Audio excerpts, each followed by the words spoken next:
struggle for justice, and we recommit ourselves to overcoming injustice today. In his lifetime, Dr. King battled Jim Crow segregation, poverty, and even the war in Vietnam. He forever transformed our nation and lit the way for generations of Americans who continue to struggle for justice, equality, and peace. The defining struggle for me as Brooklyn's district attorney is keeping our community safe, especially from the scourge of gun violence, and doing so while continuing to root out racial inequities in our justice system. When the pandemic descended upon us nearly 2 years ago now, our communities were traumatized. Young people were cut off from school, from jobs, from church, from after-school centers. Our families suffered enormous stress, and there were unthinkable losses of life. Across the country, violence spiked, and communities of color were the hardest hit. Now, some have blamed recent criminal justice reforms and have demanded a return to tough-on-crime policies, the same policies that had led directly to mass incarceration and to Black and brown families being devastated.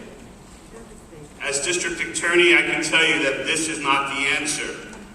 Law enforcement has a very important role to play in confronting violence, and we've done that here in Brooklyn.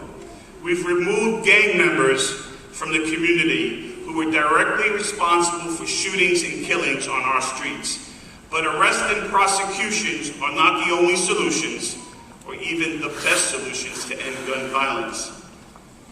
The safest communities in America are not the ones that have the highest incarceration rate. The safest neighborhoods have the resources necessary to meet people's needs: good job, safe housing, excellent schools, accessible health care, and inviting open public spaces. Safe communities are also resourced to make sure that at-risk troubled youth get interventions before they commit crime, just as our mayor said so. This is the model that we're building here in Brooklyn.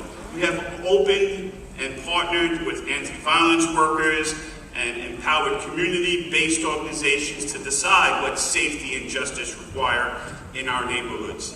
The result is that Brooklyn has led the city in reversing the tide of gun violence, reducing shootings 20% from last year. Now, while shootings have increased citywide, victimization in Brooklyn has decreased. I know we have a lot more work to do, but we can save lives without retreating on common sense reforms, and we must continue on this path.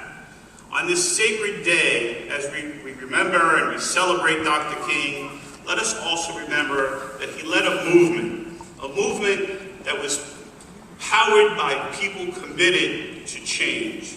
And I believe in the power of the strong communities of Brooklyn to create real and lasting public safety without sacrificing fundamental fairness for our people.